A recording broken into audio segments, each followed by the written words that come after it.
अस्सलाम वालेकुम नाज़रीन, दुनिया में मौजूद तमाम चीज़ों का एक सिस्टम होता है। चीज़ें जब तक अपने सिस्टम को बरकरार रखती हैं ज़िंदा रहती हैं, लेकिन जो ही चीज़ें अपने सिस्टम को छोड़ देती हैं ख़त्म हो जाती हैं। अल्लाह ने दुनिया को भी एक सिस्टम के तहत बनाया। क्या आप अल्लाह ताला के सिस्टम को जानते हैं? अल्लाह ताला ने जब इंसान को अपना नायब नामज़द किया तो इसे हज़ारों इख्तियारात दे दिए। हम इंसान पाताल में जांघ सकते हैं, कहकशाएँ और सितारे भी गिन सकते हैं। हमने दुनिया की 95% अमराज के इलाज भी दरियाफ्त कर लिए हैं और हम मरीख पर उतरने के लिए भी तैयार बैठे हैं। ये सारी सलाहियतें हमें अल्लाह ने बख्शी, लेकिन अल्लाह ताला ने हमें इख्तियारात बांटते वक्त 5 इख्तियारात अपने पास रख लिए। उसने ये इख्तियारात किसी इंसान को नहीं दिए। वो 5 इख्तियारात हैं: ज़िंदगी, मौत, रिस्क, इज्जत और ज़िल्लत का इख्तियार। ये इख्तियारात सिर्फ़ और सिर्फ अल्लाह ताला के पास है। हज़रत मूसा ने एक दिन अल्लाह ताला से पूछा, या बारी ताला, आपको कभी हंसी भी आती है?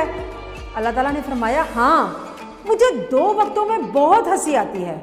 मैं जब किसी को कुछ देना चाहूँ और दुनिया उसको रोकना चाहे तो मुझे बहुत हंसी आती है, और दूसरा, जब मैं किसी से कुछ छीनना चाहूँ और दुनिया वो इसके पास रखना चाहे तो मुझे तब भी बहुत हंसी आती है।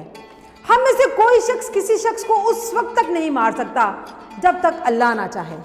हम किसी को उस वक्त तक बचा भी नहीं सकते जब तक अल्लाह ना चाहे। रिस्क का इख्तियार भी सिर्फ़ और सिर्फ अल्लाह ताला के हाथ में है, और ये जब किसी को इज़्ज़त देता है तो फिर कोई इसको बेइज्जत नहीं कर सकता, और जब किसी को जलील करता है तो फिर कोई इसे इज़्ज़त नहीं दे सकता।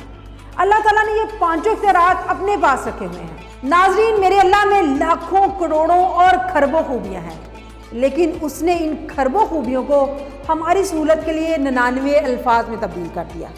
ये अल्लाह की 99 सिफ़ात है। अल्लाह ताला ने ये सिफ़ात भी इंसान को दे दी। हम सब में अल्लाह की 99 सिफ़ात में से थोड़ी थोड़ी मौजूद हैं। बस एक सिफ़त ऐसी है जो अल्लाह ताला ने सिर्फ अपने पास रखी हुई है, और वो सिफ़त है तकब्बुर। ये वो वाहिद सिफ़त है जो अल्लाह ताला ने किसी इंसान को नहीं दी। चुनाते हम जितने भी बुलंद, बड़े और मजबूत हो जाएं, आजिज़ी हम इंसानों पर फ़र्ज़ है। हम अल्लाह ताला की इस कायनात में झुक कर ही सलामत रह सकते हैं। इस बात की मज़ीद वजाहत के लिए मैं आपको हज़रत मूसा और कारून का एक वाक़या सुनाती हूँ। कारून हज़रत मूसा के हुक्म से जब ज़मीन में दंसने लगा तो उसने हज़रत मूसा से माफ़ी मांगना शुरू कर दी, लेकिन हज़रत मूसा उसे फ़ना के अहकामात जारी करते रहे। वो जब ज़मीन में गायब हो गया तो वही उतरी, और अल्लाह ताला ने हज़रत मूसा से फरमाया, ये बेवकूफ़ था, ये आखिरी वक्त में भी तुमसे माफ़ी मांगता रहा। मुझे मेरी सत्तारियत की कसम, अगर ये एक बार मुझसे माफ़ी मांग लेता तो मैं कभी इसे ज़मीन में दंसने ना देता। नाज़रीन, हमारा अल्लाह इतना बड़ा है, लेकिन ये फिर भी कारून के इज्ज़त को भी मान लेता है, लेकिन ये तकब्बुर किसी का बर्दाश्त नहीं करता।